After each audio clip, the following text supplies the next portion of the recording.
Join the revolution now. Step into mastery at therevenueronin.com.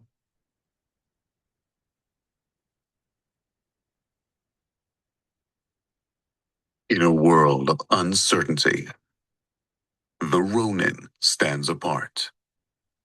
A master of sales and marketing who answers to no one.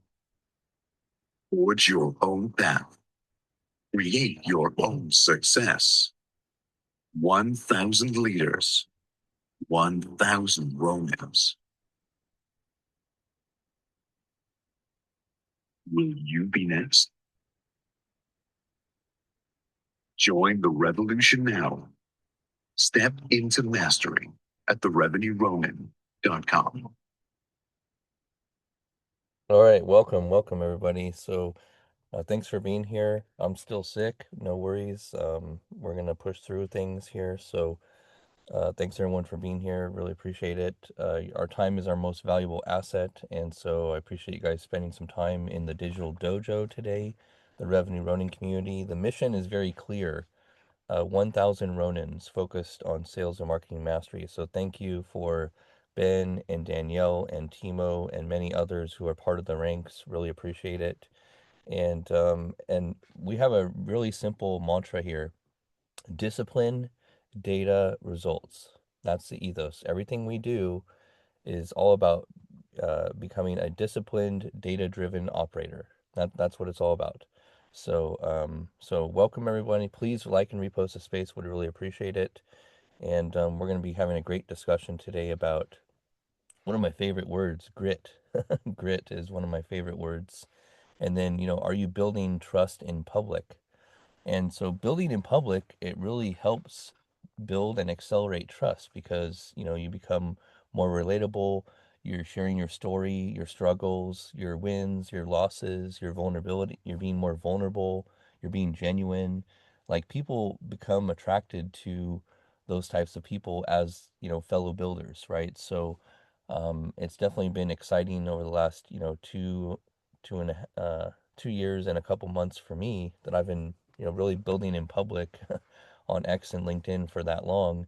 And a lot of great things have happened, great friendships, uh, you know, uh, great business ventures. A lot of great things come out of that. And for all of us who are involved. So I'm really looking forward to the discussion. I really want to hear from everyone. And yeah, we're gonna go till 7:45. So plan accordingly. And yeah, let's jump over to Ben. Ben, welcome. How's it going, man? Justin, thanks for having me. Things are going well. Just past 200 or so members on Builders. So we're cooking on there. Pretty excited about that. And just got some weight loss medication, the GLP-1 stuff. So going to try that today and see how that goes. But other than that, yeah, just a little burnt out. So just taking the time to relax, recharge a bit, and then get back at it. Yeah, amazing, Ben. And yeah, for those who don't know Ben, make sure you give him a follow. He's been a great builder on this platform that I've met, many months ago, last year. And the guy has grit, he has resilience, and yeah, he's been pivoting throughout the journey. And more recently, I've introduced a concept called minimum viable offer. So MVO, right? We've heard of minimum viable product, but at the same time, we also need a minimum viable offer. And you got to continuously test things out, right? And once you have a minimum viable offer that hits, then you just keep building on that. Yeah, kudos to you, Ben, and really looking forward to this month's Ronin. So all as a bonus to all Ronins, they get access to my monthly Zoom call where I do a Ask the Ronin anything. This is all Ronins, all membership levels. Hopefully you'll be able to make that. I'm pretty sure I'll have it next week. Probably looking like Thursday right now. So just put it on your calendar now, guys. Thursday, next Thursday, probably between 11 and 12 p.m. Pacific is when we'll have that hour Zoom call. I'm putting it in now. And so, yeah, please, if you guys are a Ronin, make sure you guys join. You don't have to stay the whole time. It's just come in, ask your question, and then, get off and go execute. So yeah, thank you, Ben, for, you know, being a Ronin and your support. And I can't wait to, continue to see your growth and help you achieve, the outcomes that you're looking for, by the end of the quarter. Because we work in quarterly sprints here, guys. Quarterly sprints. Why? Because for anything to take traction and really gain momentum and actual results, significant results and or revenue, it takes 90 days. Okay, it takes 90 days. The first month, even with, and this is how, so just get into the habit and get comfortable with 90-day sprints, and like Ben said, sometimes we have to take a minute, rest, recharge, get better healthy wise, and then, back at it, right? Because, the biggest thing that you want in your startup is momentum and revenue. And you do that with the minimum viable offer that I talked about. So once you have, people signing up on your newsletter email list, they're paying you small incremental uh, payments of money, ideally monthly recurring revenue. They're talking about your products and services. You're keeping those customers happy and engaged. These are really critical things. And so that momentum continues to build and build and build. And then the only other two things that you need to focus on is acquiring customers and retaining customers. That's it. That's the name of the game, is acquire customers and retain customers. And if you're not retaining customers, you got to fix that first before you can, keep acquiring more customers, because you don't want to have that churn rate, which we talk about. So, but let me welcome a couple people here. Thank you, Ben. We do have a couple co-hosts here and some people on stage, but yeah, everyone, make sure you put on your calendar right now, 11 a.m. to 12 p.m. Pacific next Thursday is when I'll have the Ask the Ronin Anything, and this is for all member levels, right? So, the lower plans all the way up to the higher plans, doesn't matter. Everyone has access to this new bonus that I introduced last month. So. Okay. All right. And Ben, please stick around. We'd love to hear from you more, because you've been going through the journey like real time, and I've seen, we're living vicariously through each other, and so seeing Ben, you know, and he's getting he's getting much better, and I've seen the improvement on his communication style, his post style, his sales, his marketing. Like he's improving. I can see it. I can see it. I see his journey and I see it happening in real time. So that's really encouraging to watch. And that's my true hope here, is for everyone to learn to master sales and marketing. Learn to master sales and marketing. Why? Because you will be unstoppable. You will be unstoppable. So just think, where Timo was at the beginning to where he is now. And he's become a sales and marketing master with his technical background. So now he's unstoppable. Right? So the more you understand sales and marketing and the psychology behind how people buy, how to get attention, how to maintain attention. These are really critical skills to have. So, but I'm hogging the mic. I'm gonna get some water. So I want to pass it over to my awesome co-host Timo, and then hopefully we'll get Andy up here. But I do want to recognize a few people for showing up here. Danielle, thank you for being here. I hope you're doing well. Hopefully the insurance stuff is going okay. We got Andy coming up as co-host. We got Ben, our newest Ronin, in the building as well. So make sure you ask any questions to Ben. He's going through the journey real time. He's made some great strides here. And again, health is the biggest wealth, right? Health is the biggest wealth. And then once you're healthy, once you're feeling good, and sky's the limit. So keep up the great work you're doing, Ben. We got VR here on stage. We got John Carlos. Good to see you, man. It's been a minute. A fellow fractional executive. So he's a fractional COO, which is Chief Operating Officer. I'm a fractional CMO, and I added AI in there too, John Carlos, recently on my profile. So I'm a fractional AI CMO. So That just means that I'm incorporating AI into my uh, work streams, processes, team empowerment, stuff like that. So everything we do is really based on AI now. So um, yeah, so consider adding that to your bio. We got Antonio out there. Good to see you. He has some homework that he's going to be getting back to us next Wednesday on. So good to see you, Antonio. Some fun stuff on the timeline. We got Butterfly 311 here as well, a mother, a manager, making moves. So thank you so much for being here, Butterfly 311. Always great to see you. And everyone else down below, thank you guys for being here. Uh, Isra as well. I saw you on the timeline. Thanks for being here. So yeah, let's check in with Timo, and then we'll get Andy up here, and then we'll hear from the rest of our speakers. So Timo, over to you. Welcome.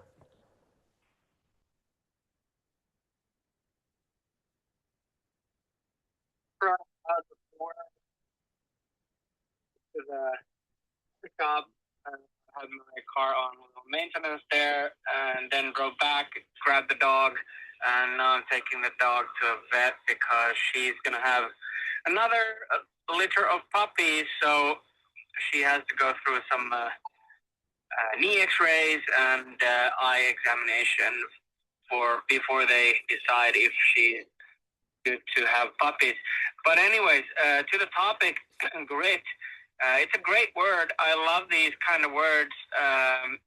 In Finland, we have in the Finnish language we have a word called sisu, which is SISU, and it's like grit but with steroids. It's like grit and go big or die trying kind of a word. It's the word that 10 Finnish soldiers against one Finnish soldier against 10 Russians during World War II. That were the odds, and we kind of got the Pyrrhic victory. But yeah, it's a great word, and people need it more, in my opinion. There's a lot of the world is very soft, and we are living in a weird era where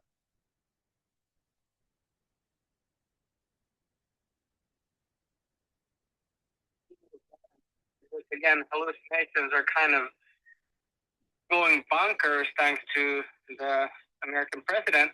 But the reality is that a lot of things are changing. AI is coming in. We are here in Finland. We're just passing a law. It's in the parliament about telemedicine, where AI can do patient assessments through just remote telemedicine. And there's all kinds of this stuff that like 2 years ago people would have been like, yeah, sure. But now it's all coming to life, and fourth entrepreneurship, all that needs grit. And we have a bunch of generations under Gen X that unfortunately or fortunately have been born at the age where you could just push buttons and get things done. But still, you're going to need more pushing buttons than just one. So it's an interesting time. It's everything but grit is something that you're going to be needing. And yeah, building trust. I think that's the human skill stuff that I preach about on my newsletter. Link on bio. If you're not subscribed, you can check out the link. There's all the articles are pretty much free. Just premium users get some extra stuff. But yeah, it is something that the generations that have been born to push buttons are kind of not having gone through that much. So the trust building actually requires human connections and human interactions, and that means that you need to learn those, because that's where the edge is. Tech is going to be so automated. Tech is going to be so easy in the future that it's not going to be like a super nice thing to have on your resume, but you actually do kind of need to have something else, and having understanding how to go through situations where you are interacting with humans is a thing. So that requires grit. If you haven't done it, you just have to push through those situations and get yourself into these situations.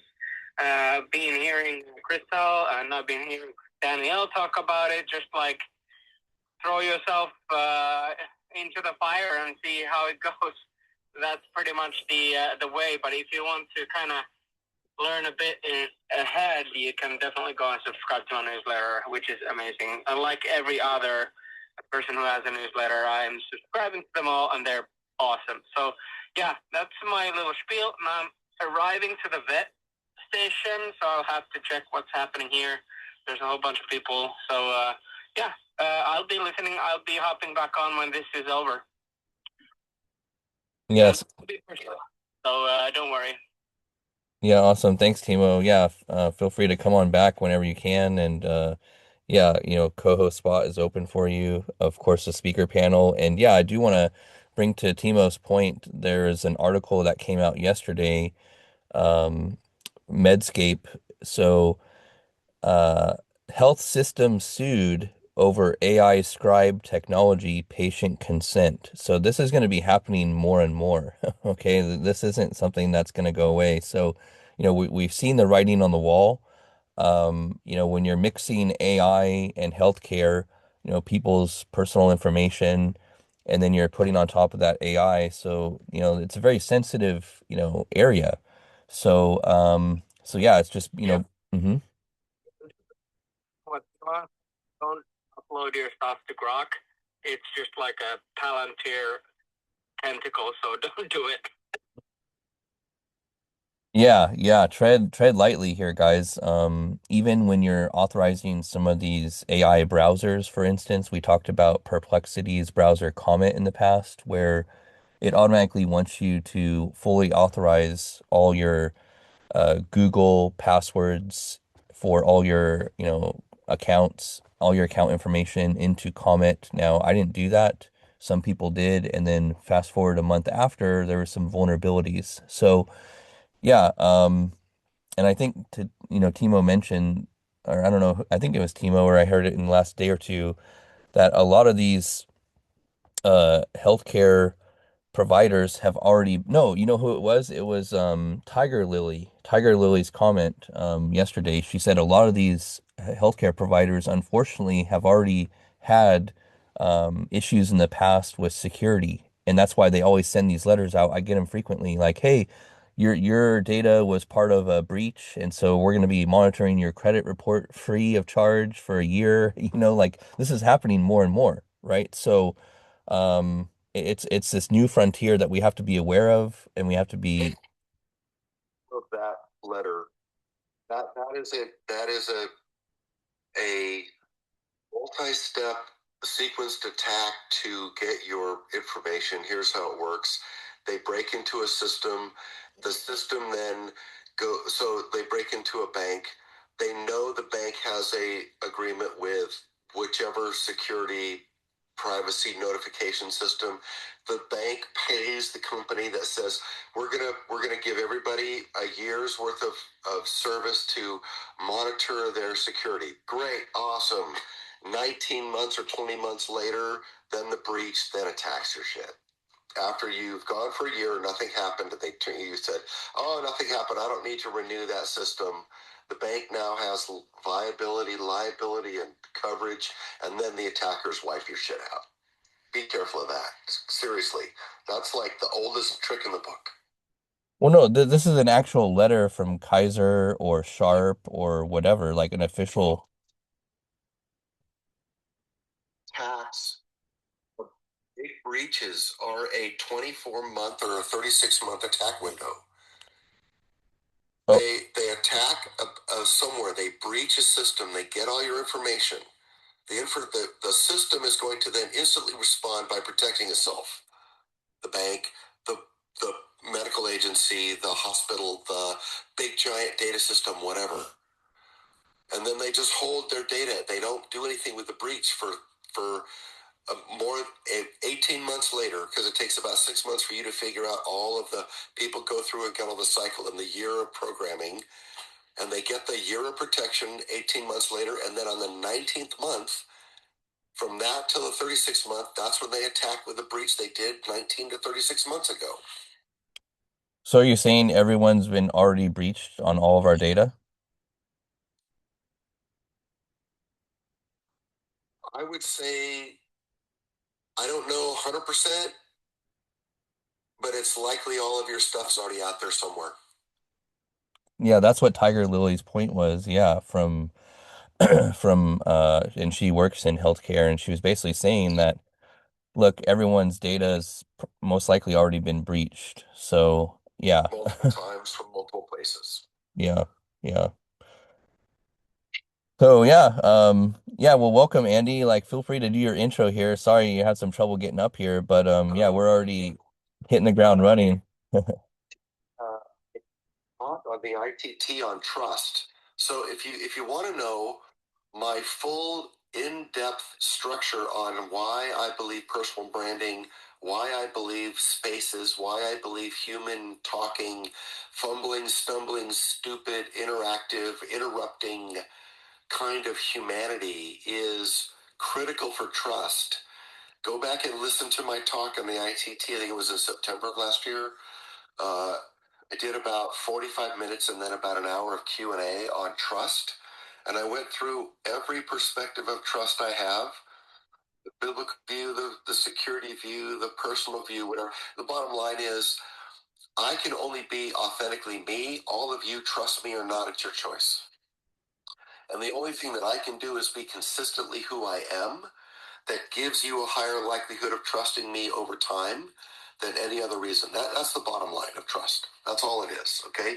And it's the same thing from a system perspective, same thing from a data perspective, same thing from a human perspective. That's it, right? I do who I am. I be the same person consistently, and you have to choose. That is what trust is. And the more I'm consistent over time, especially the same message, the same tone, the same consistency, the same stupid, the same mess up, the same humanity, my level of trust increases in your mind over time. And it's never 100% ever, no matter who you are, ever, never. But you always want it to get closer to 100 than closer to 0. Yeah, that was a great talk too, by the way, on ITT, and yeah, like, how I was able to sell, 400 clients in my IT business was really selling myself and, building trust. And I can tell you that there's hard sales and there's easier sales. And it's much easier to sell somebody that has a computer problem than selling them a marketing package. I can tell you that from experience, because they have computer problems right then and there, right? Their network's down, their system's down. That's a much easier sell than selling a marketing package. It's more of a nice to have versus an IT problem is a need to have, a must have right now. I'm losing thousands of dollars when I'm down, sometimes hundreds, millions. So a pro tip for everyone, because it's all about trust, but a pro tip for everyone is see how you can not only be the problem solution provider, but also the pain remedy, right? The pain remedy. And now what I've positioned my marketing services as is all around they're wasting money on ad spend and they need to be more efficient with their ad spend with proper conversion tracking. That's the main pain point that I'm solving now because they're spending hundreds of thousands of dollars on ads, Facebook, Google ads, LinkedIn ads, etc., but they just don't have the proper tracking set up in today's standards. So this is a big pain point that I'm tapping into, and it's mid high ticket, so I'm really leaning in there.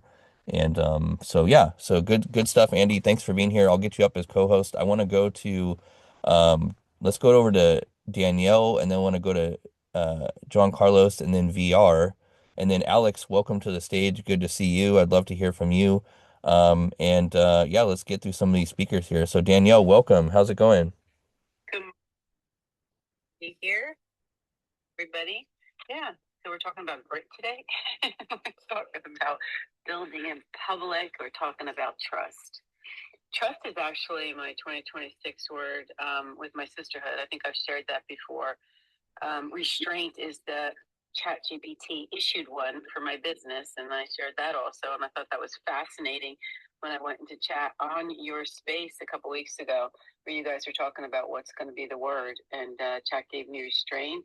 I balked at that, and then it told me why, and then I embraced it fully. And trust also being a God-directed word for me. I also balked at that when it immediately came to me. And I was like, okay, what's the word? That came. I'm like, no, I trust you. I trust I trust God. And then I realized last night, sitting together with some girlfriends, that I wasn't being directed to trust him. I was being directed to trust myself.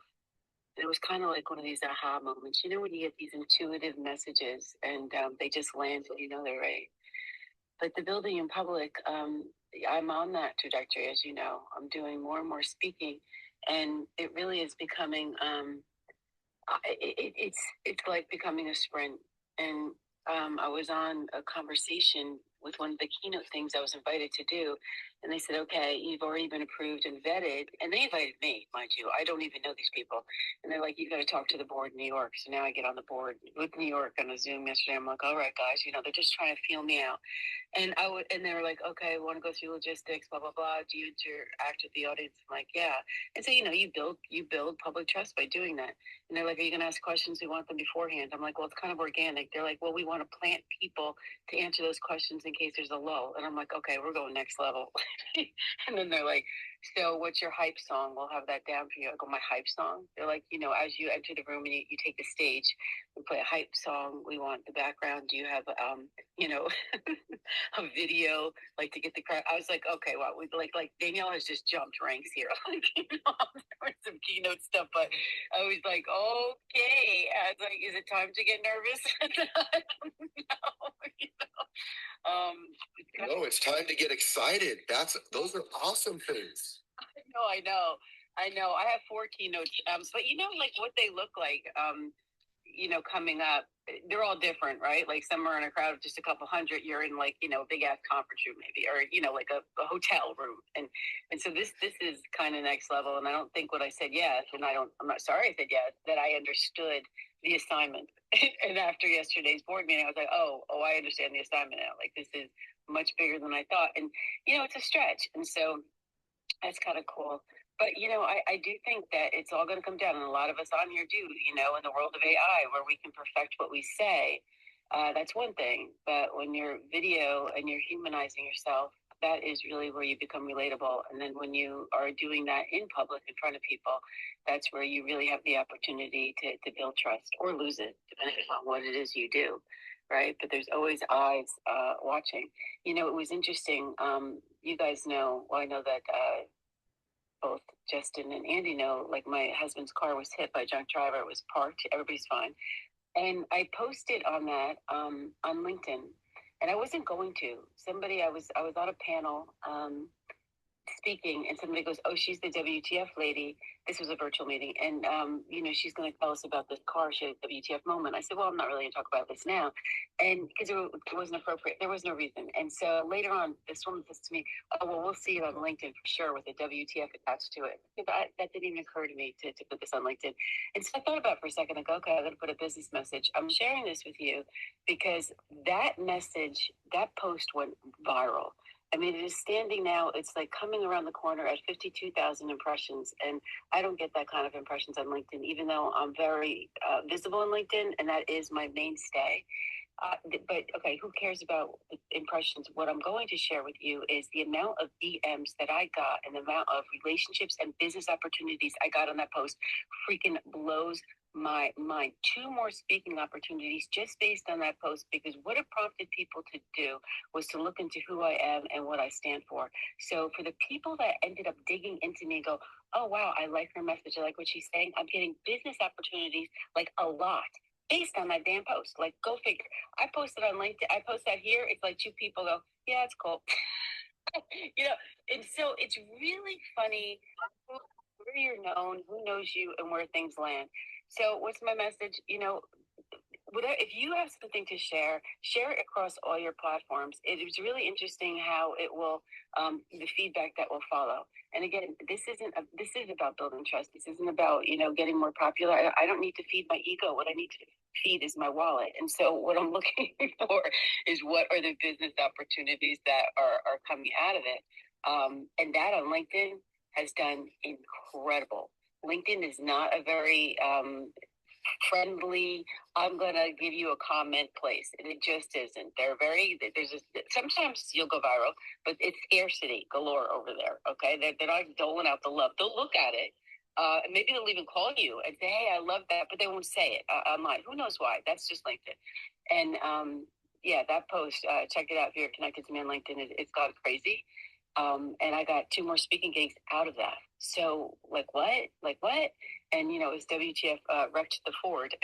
it was a Ford and it's been towed and we don't know what's going to happen with that Ford. I think it's totaled.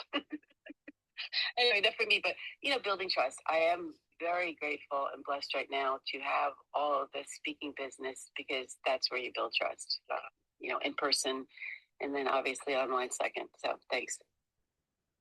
Yeah, thank you, Danielle. And yeah, I'm glad you posted that post on LinkedIn and got inspired to do that. And moving forward, I would, and this is a pro tip for everyone. So if you have posts that do really well on X or LinkedIn, you got to figure out ways to repurpose those posts and retell the story from a different angle, because that will help amplify and get increase the lifespan of that piece of content that's performing well. A lot of us don't do this because we're so caught up in the day to day, the task orientation, stuff like that. But if you really take some time to study your content and see which ones are performing the best. And, our good buddy Jim, the Lazy Canadian, talked about it in the past. It's like he's saying the same things on his videos pretty much, just a different way, but he's, saying the same message and he's posting 10 to 20 times a day on, Instagram Reels and TikTok, for a year, and now he's got millions of connections and he's built his email list. So the same thing for us, right? We need to study our top performing posts, see how we can say things a different way, amplify that, get more lifespan and reach. And LinkedIn, the lifespan is a bit longer because you can still get comments and likes on posts from like 2 weeks ago or a month ago. It happens. And so yeah, so I and as far as the trust goes, so this is another thing too. When you have that, when you're visible, right? Visibility plus credibility equals profitability. Visibility plus credibility equals profitability. And this has happened for me too, just like Danielle. It's like once you're more visible out there, you're gonna get those inbounds. You're gonna get, former colleagues reaching out to you with referrals. I had it happen again recently. And so, yeah, just remember that formula and don't be afraid to increase the frequency, increase the volume, and just, pump it up because, you're going to get that amplified reach. And being vulnerable is definitely a cheat code. And make sure you're authentic, make sure you're truthful and honest about things. You don't want to hide things. And yeah, just really build on those successes. Build on those successes, see how you can repurpose that content accordingly. So, and then yeah, like the reason why you're getting more speaking engagements is because you've accelerated trust by those types of posts, but these are people that you've already been connected with on LinkedIn, but now it's like really triggering them like, wow. Because again, people want to connect emotionally, like, and people want to invest emotionally and then rationalize it logically, right? So we're emotional creatures, we're humans, and we justify things emotionally and then we rationalize it with logic. And so this is the same type of thing you want to do with your marketing. That's why storytelling is so powerful. And so, yeah, even Ben, I know of a post for Ben right now is, sharing how many times he had to learn to get to the point where he's at right now. It took him like 8 months to get to the point where he's getting traction right now. Like that's a big story to share on LinkedIn, on X, and really tell that story because it's going to resonate with a lot of people. So, so yeah, that's a good post for you, Ben.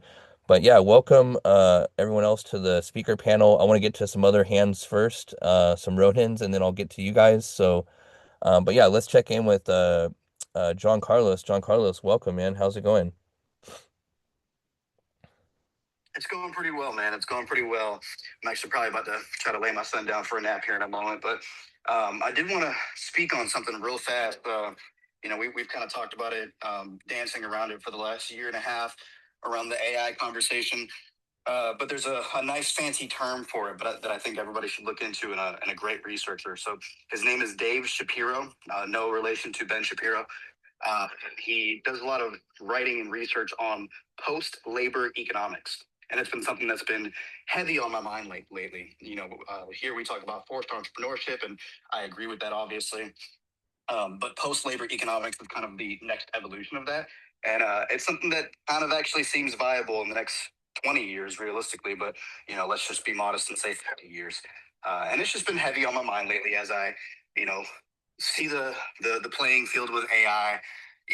Facebook buying Manus, that was a huge deal. Ever since that happened, I don't know if you guys have noticed, but a lot of speed has taken place.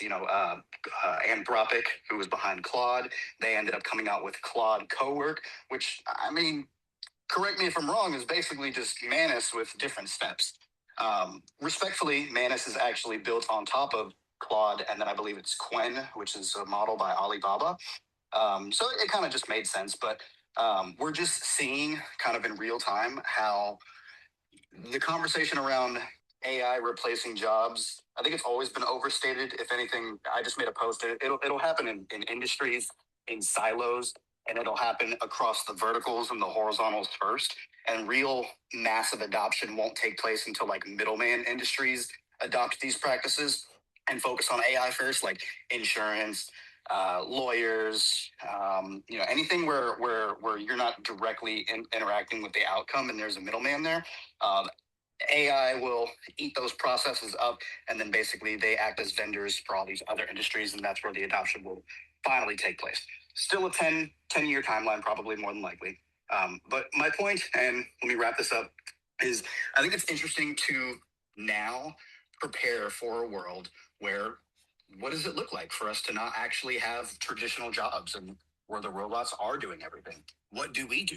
There is gardening, there's communications, there's entertainment, there's still the traditional stuff. I'm sure people like Timo are still going to be working with the robots and ensuring that quality assurance is in play, and this, that, and the other. But it's just not going to be as relevant in the future, realistically speaking. So, at any rate, just wanted to drop a big bomb and plant a seed at the same time. Where just consider what does the meaning for your life boil down to when there is not a physical job that it's not even about that it's not available. It's just that it's not necessary. And I think that there's both fear to experience there, but also beauty to appreciate. So thank you. Yeah, thank you, John Carlos. And I have a quick question for you before you put the little one down. So, are you going to continue using Manus even with the acquisition? And do you anticipate any security or privacy concerns now that, Meta's kind of taken over that that that company? What are your thoughts, if you don't mind? Yeah. So there's two questions there. In terms of Manus, I got to be really, really honest. And actually, I haven't been using it for the last month and a half. I've been using Gemini and Notebook LM in concurrence. Two extremely powerful products, especially since they added Notebook LM integration into Gemini. And so now you can pull a full notebook as your context. And that's just, I really just can't think of anything better, to be quite honest with you. Short of Flowith, that's basically the whole passion that I had for Flowith. Manus, I won't say that it's not a fantastic product. I think the reality of the situation is that it was always amazing and just nobody understood why it was so amazing. Now Facebook took over it and everybody's like, oh yeah, why weren't we doing this already? And so I personally have seen a lot of Manus-esque, features being embedded in a lot of different things. So no shade to Manus whatsoever. I love them as a company. I think that they're great. Their history is amazing. But quite frankly, they were never anything complicated. It's just that nobody wanted to focus on that side of the world, I guess. And then to the point of privacy and security, let's be honest, right? Cambridge Analytica, that was not a very a very beautiful spot in Facebook's history. But I think I would echo kind of what Andy was saying in terms of, you know, is 100% of your data out there? You know, who knows? But is it probably?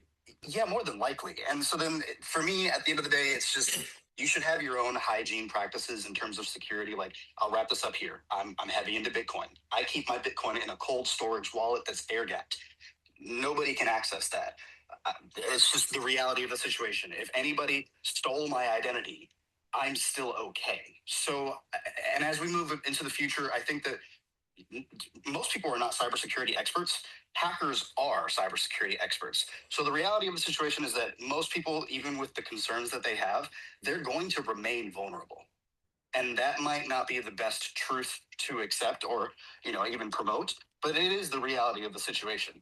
Most people are simply not safe, no matter how much information or research they want to do, because they don't have the expertise to make themselves safe. So I'll leave it here with that. If your information cannot be safe, what you should do and what you can be an expert at is making sure that the belongings that you have are protected against that information. So any assets you have and things like that, just ensure that if your information was compromised, it doesn't have any real world impacts. So anyways, thank you. Yeah, thank you, John Carlos. Appreciate the share, man. Always always a wealth of wisdom, so appreciate you. And yeah, give my best to the family and yeah, man, keep up the great work you're doing and it's great to be connected and yeah, thanks for tapping in. Let's go over to Timo and then pass it to Goodwin when you can. And then, you know, Alex, feel free to come back up. I know you were here earlier, but we'd love to check in with you. And yeah, everyone else, you know, please come on up. We'll go till about 7:45, you know, 7:55, depending on how many hands we get. But we'd love to hear from you. So yeah, Timo, over to you, then pass it to Goodwin. Yeah, it's actually a very important aspect of cybersecurity, your identity security. I mean, even though I don't know how much hate Europe gets from our AI acts and our GDPRs and whatnot, it makes building stuff a little bit harder. But it's still at the, let's say, the morality of those is pretty good. But what the reality is questionable. But at least we kind of have these tools to do something if we needed to. Meta maybe taking over Manus, that's news. I haven't heard about that, so that's interesting. And but yeah, it's like Grok going to be like the Department of War or whatever the hell you call it nowadays. Department of Justice taking Grok as their like main AI. I'd say that's pretty crazy and scary. That's like the first ever big organization ever to announce that they're taking Grok as something working behind as their AI. But hey, what else than your missile system thingy? But yeah, so there's that. There's Palantir scraping all your information from your department and whatnot. Elon data dumping all stuff. Hey, Timo.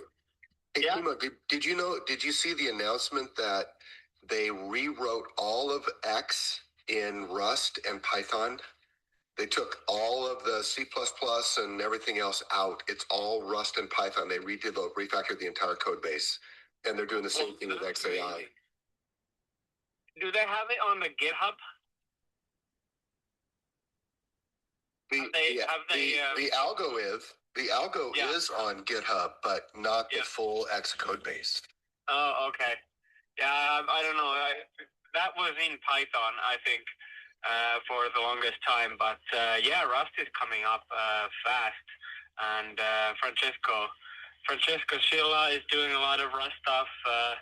Lawrence, I don't know. Lawrence was here. I'm not sure. I can't see because I'm driving.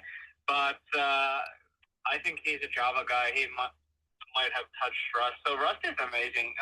It's coming into AI, making things maybe even a little bit faster than Python stuff. But who knows? But yeah, it's interesting because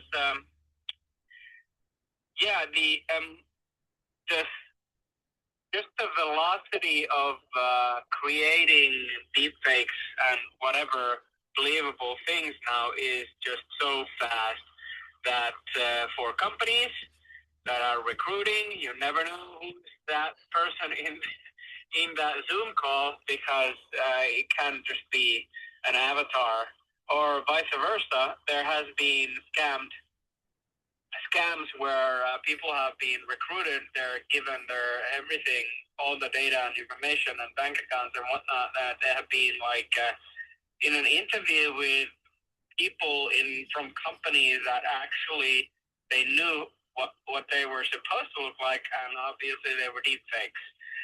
There's been political meetings remote with deep fakes that have gotten caught. So it's getting more and more scary and fast. And like Giancarlo said, I think people in spaces like this, people in X, who are kind of riding the wave of what's coming. And when they are aware, they can spot them maybe a bit better, maybe a bit easier. But I think, like the space says, all that human interaction must come back, because what you see online is never going to be what you get ever again. But yeah, I'll stop ranting and then let's go to Goodwin. Okay, GM, I don't know what your time says at your end, or according to West African time, the GM from here, but it's Goodwin.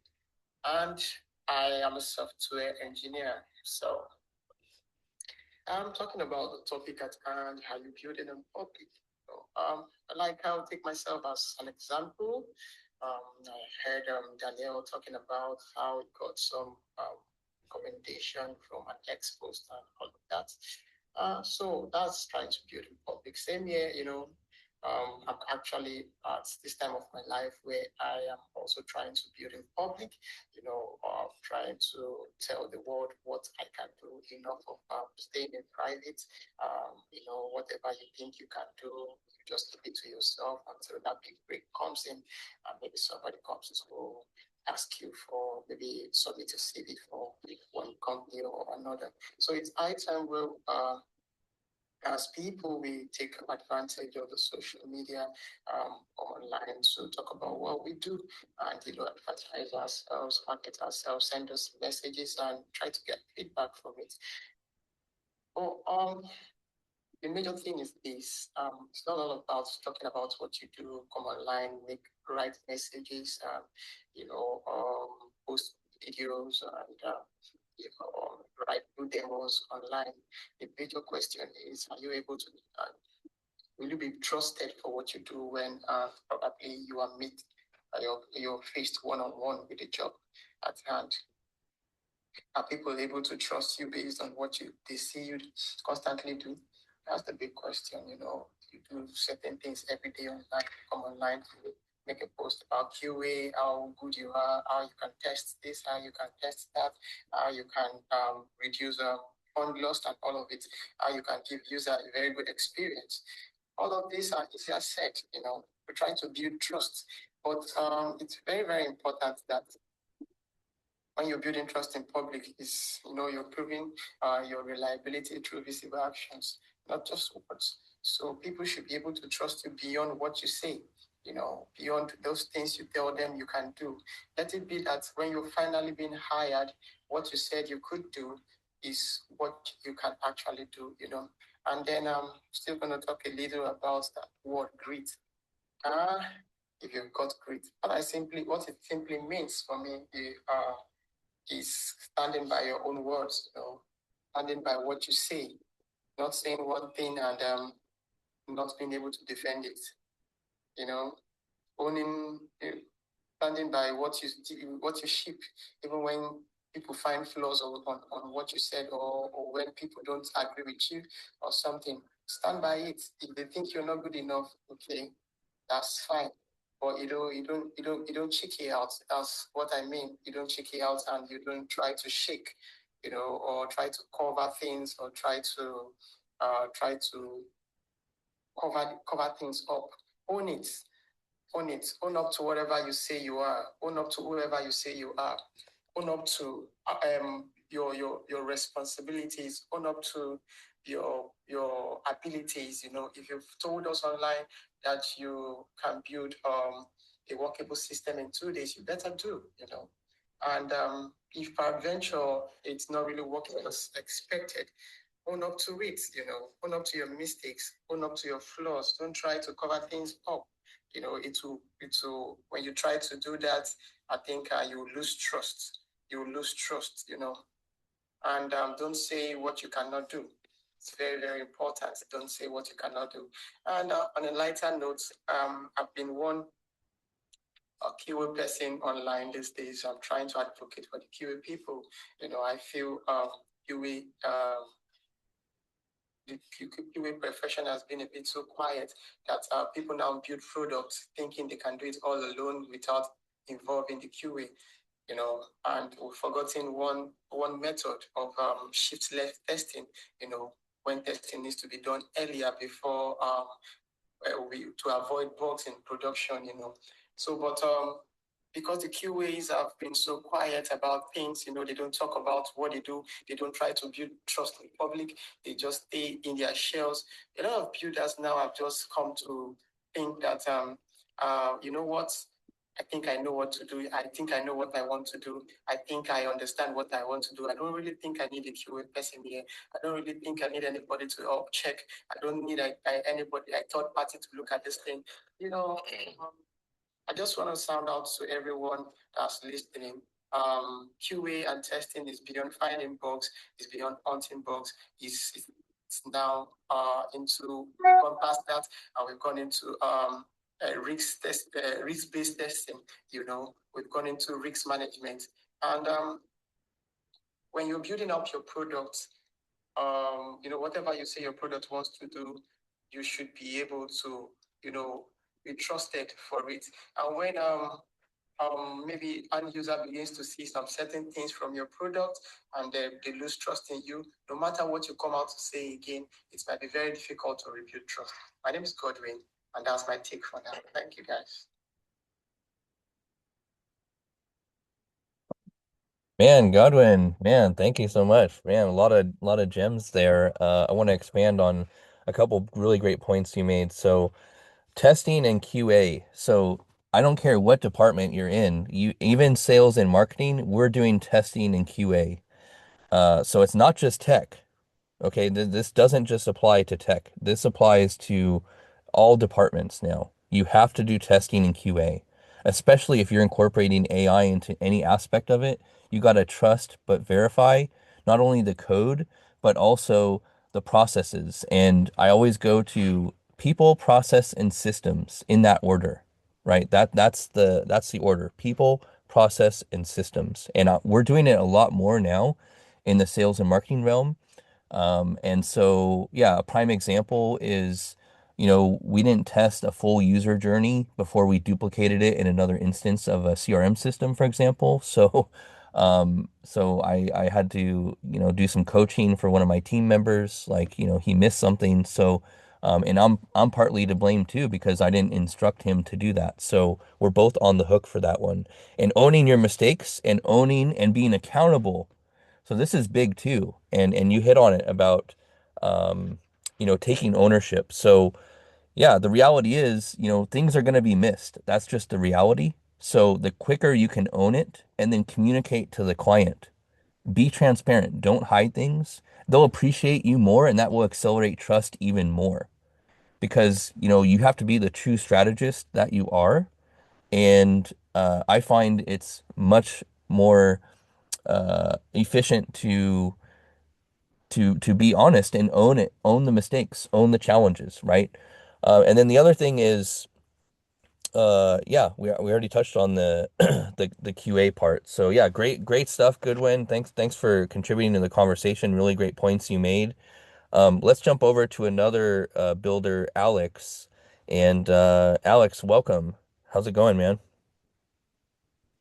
Hey guys, the whole gang is here. Hi, Justin, Andy, Timo, Ben, this Lawrence and the speaker, everyone. Kelvin, how is everyone doing? I hope you're having a wonderful Thursday. It's a beautiful Thursday on my end. I can't complain. All the servers are running fine. Deployments are looking good. My Friday might be a good one for me. It has been a wonderful conversation so far because I see we have context in terms of like, by the way, I love how the last speaker brought up context about QM testing.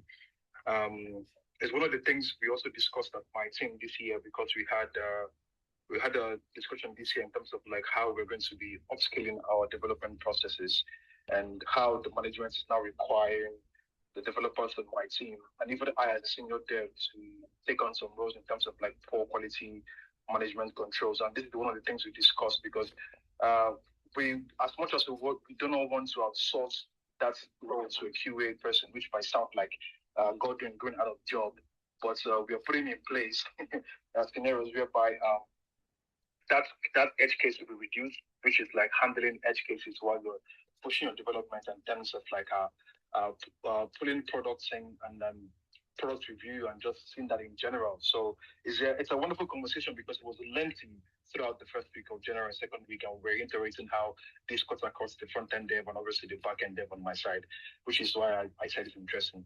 And speaking to the topic itself, building trust in public for me has been beautiful because I have slowly understood how people work.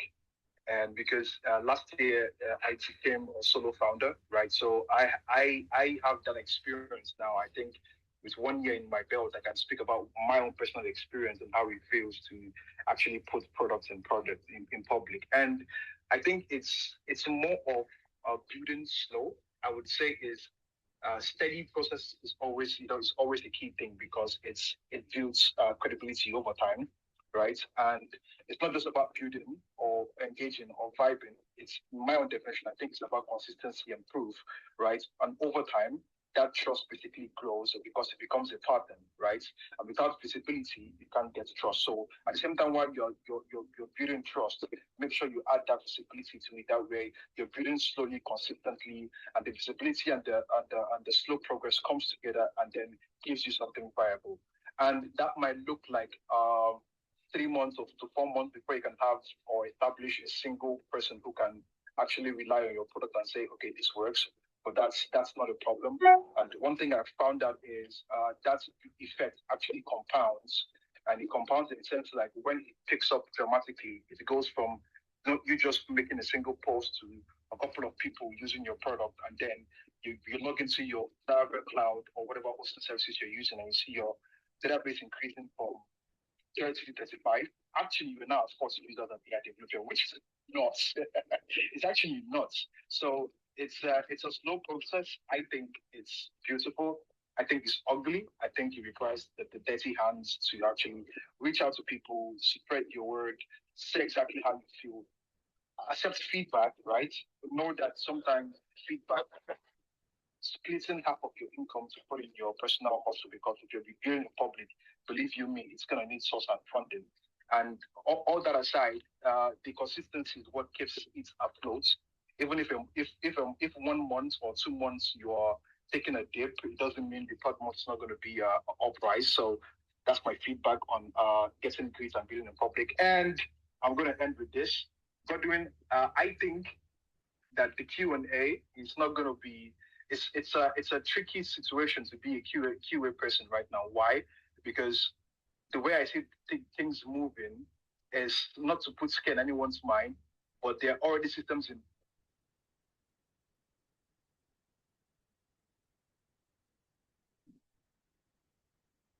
Oh, Alex, you dropped off, man. Please make a lap and come back. I want to hear your final point here about the challenges for QAs. So yeah, please take a lap if you can. Let's go to Timo. I saw his hand shoot up, so go for it, Timo, while we wait for Alex.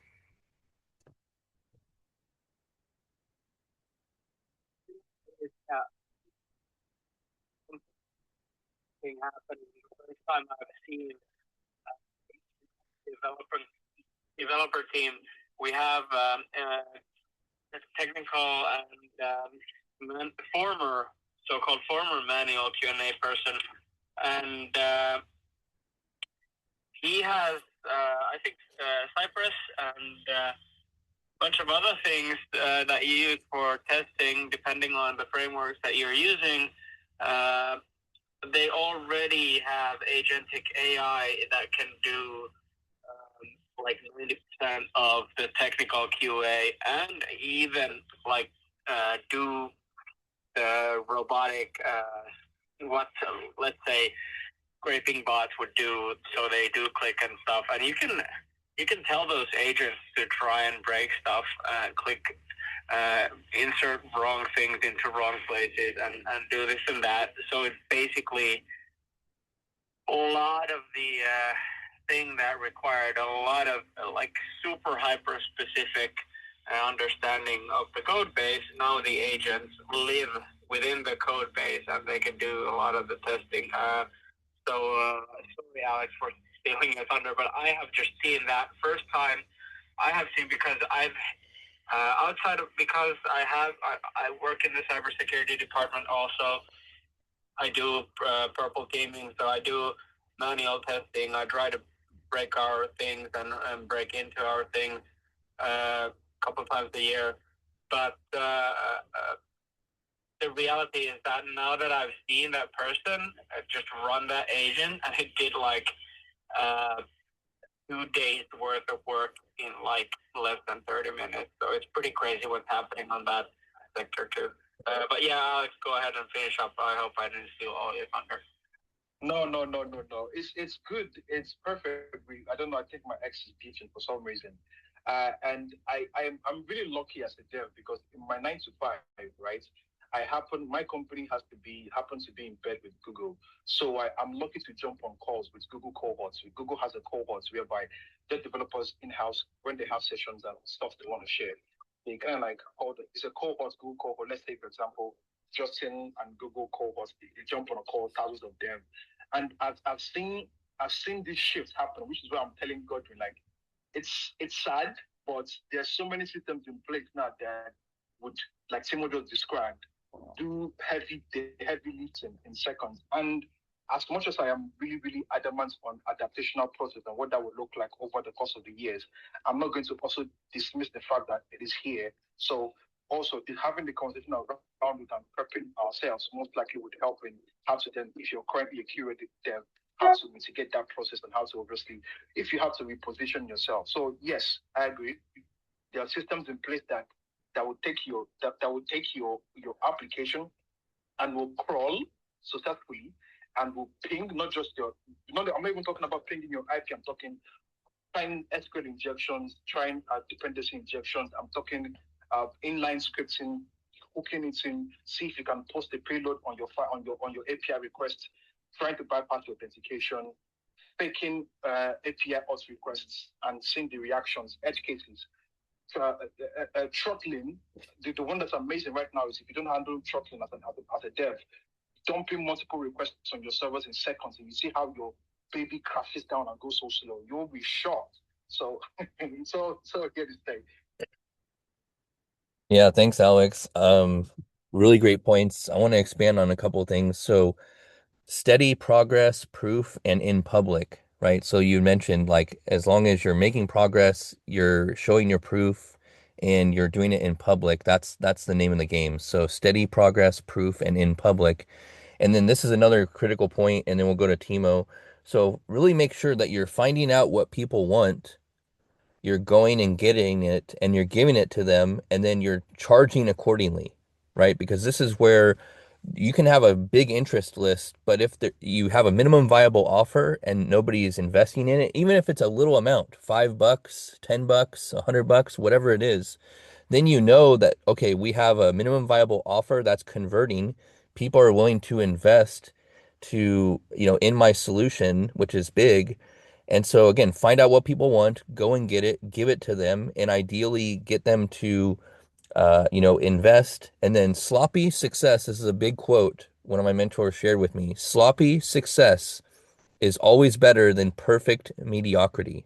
Okay? Sloppy success is better than perfect mediocrity. And this whole space has really been a bridging the gap between tech and non-tech.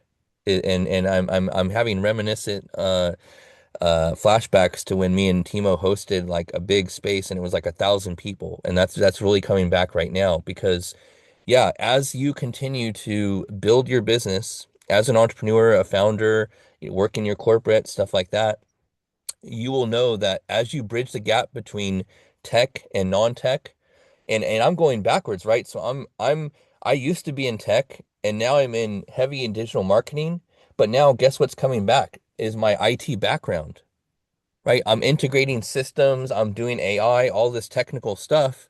So I'm really tapping back into my technical roots. So, and yeah, and the technical people like Timo and Alex and all these builders, Ben, now they're technical and they're learning sales and marketing. So they're bridging the gap to the other side. So this is going to be a constant pendulum swinging of, tech, non-tech, sales, marketing mastery, technical mastery, QA, QC. This is the name of the game now. So, you know, it's all about learning and growing and doing. Learning, growing, and doing. So yeah, back over to you, Timo, as we kind of start wrapping up here. We got about 6 minutes left. So yeah, back over to you, Timo.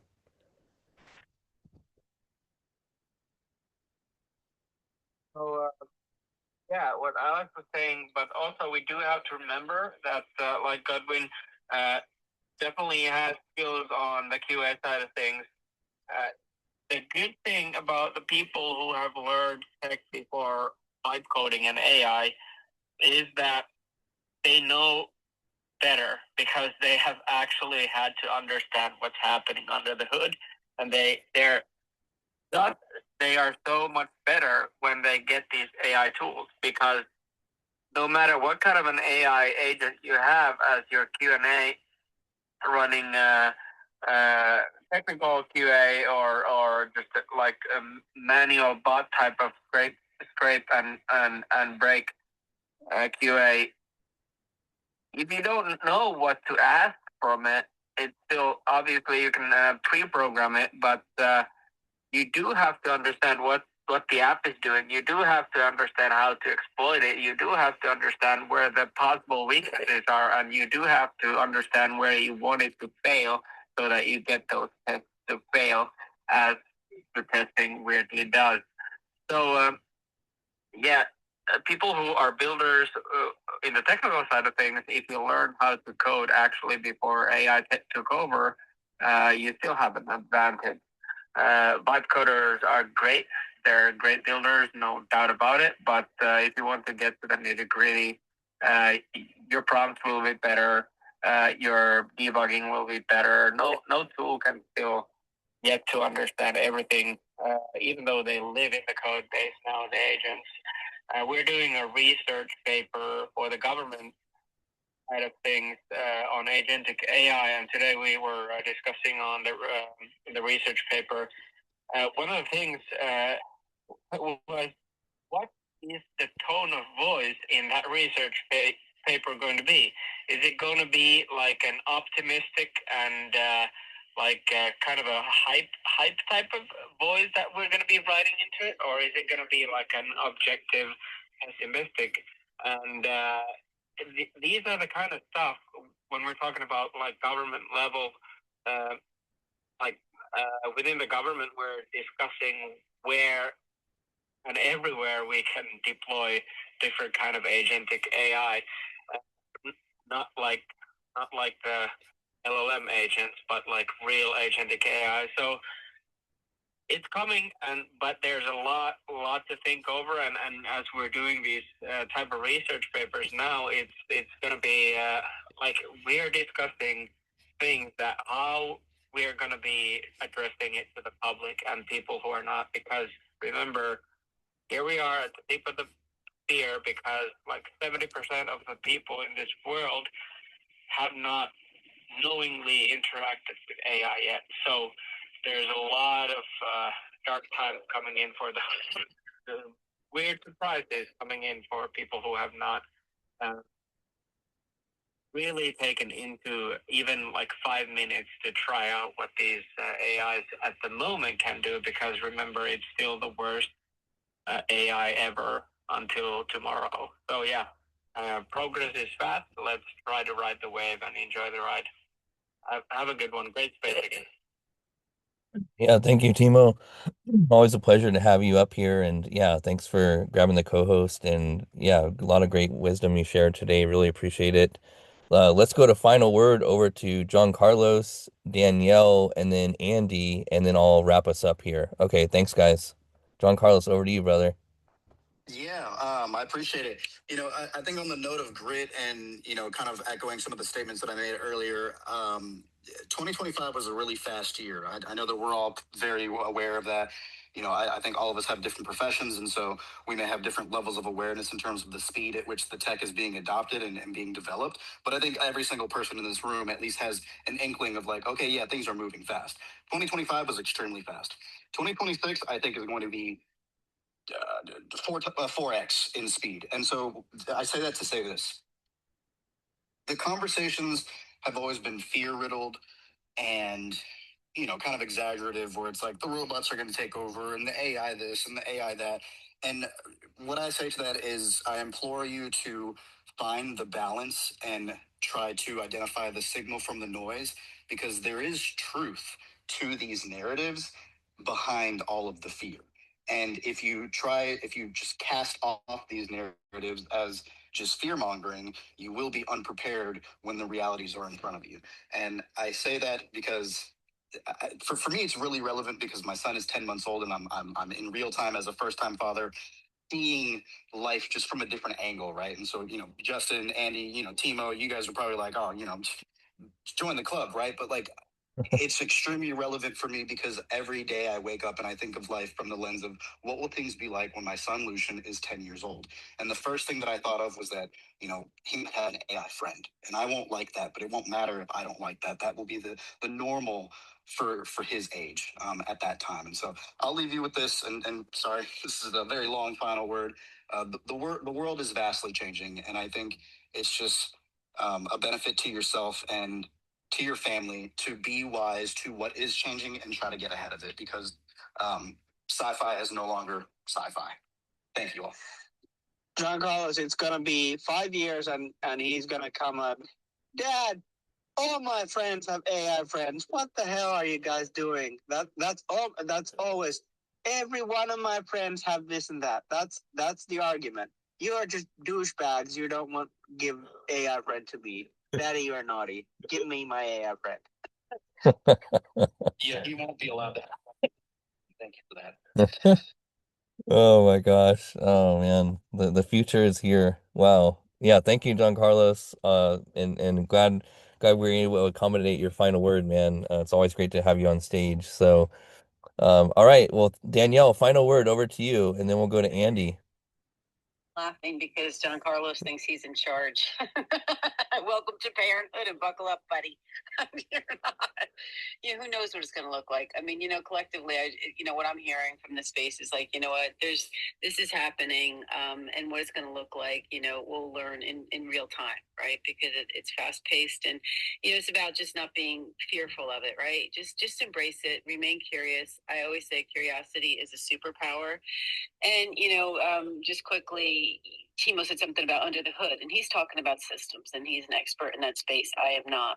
But when I thought about under the hood, get under the hood of the people that you serve, okay? And who your clients are, who your prospects are, and whatnot. And when you better understand who they are and what they need, you can't help but to trip over success. Deliver that. So just get under the hood. Thanks.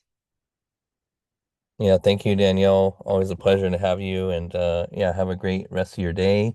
And keep crushing it, man. Keep crushing it. And you know, Danielle has, different revenue streams right now, her coaching and then her speaking, right? And then, so she's got two revenue streams. So again, and book sales, yeah, even though they're minimal as far as profit margin, but they are sales, they are revenue. But yeah, I mean, the goal here for everyone too is multiple revenue streams. Get one going first, right, on your own, And that's the really Ronin essence is a Ronin is a masterless warrior, right? That's an entrepreneur.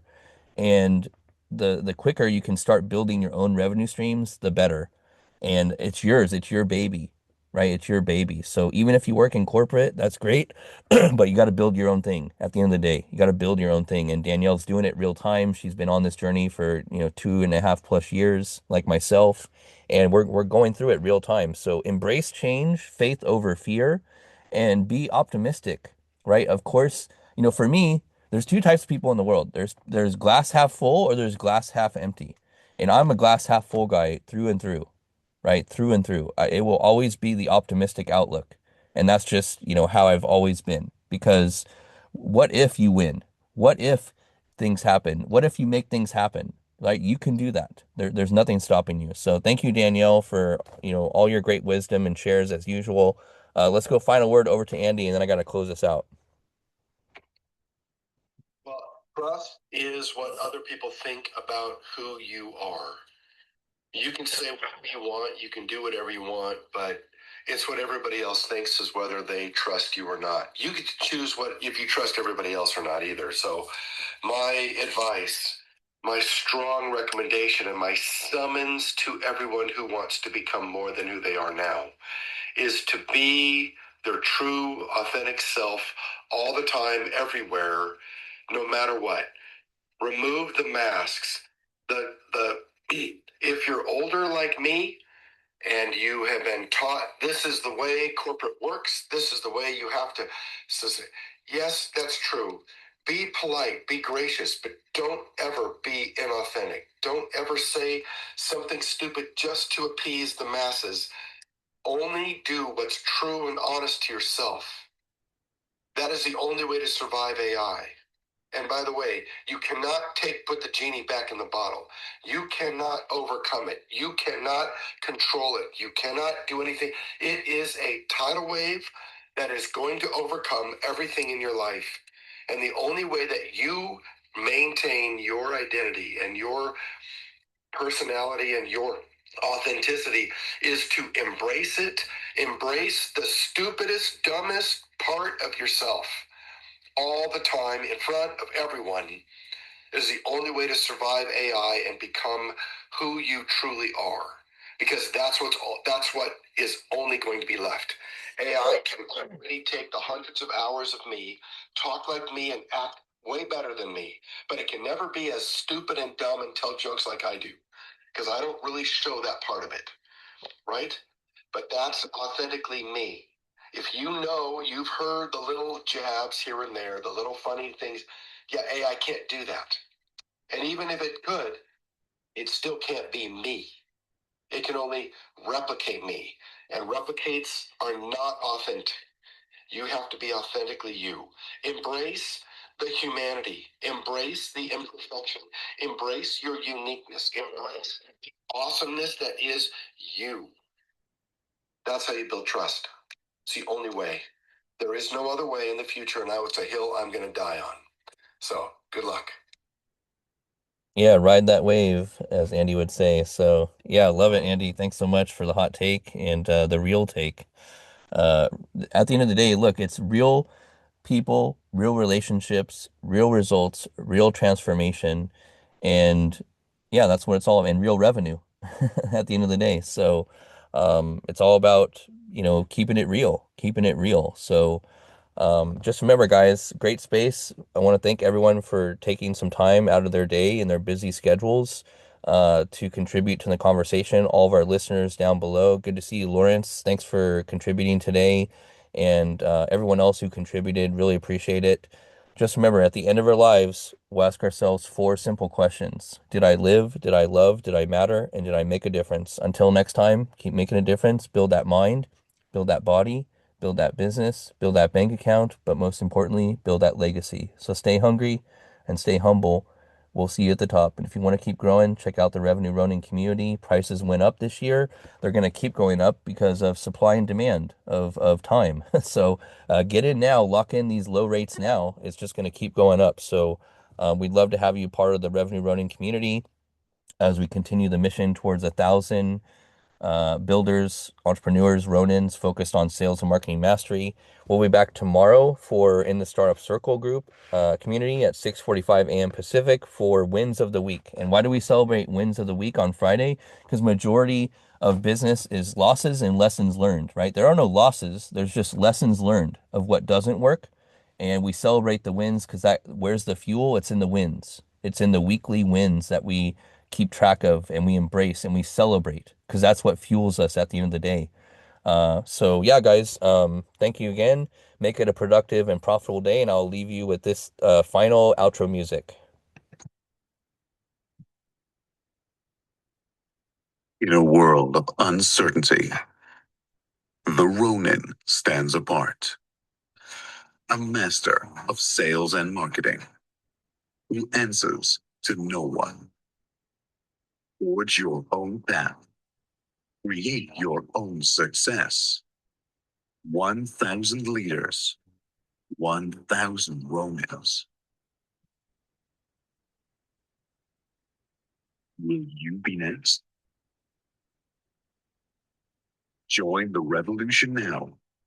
Step into mastery at therevenueronin.com.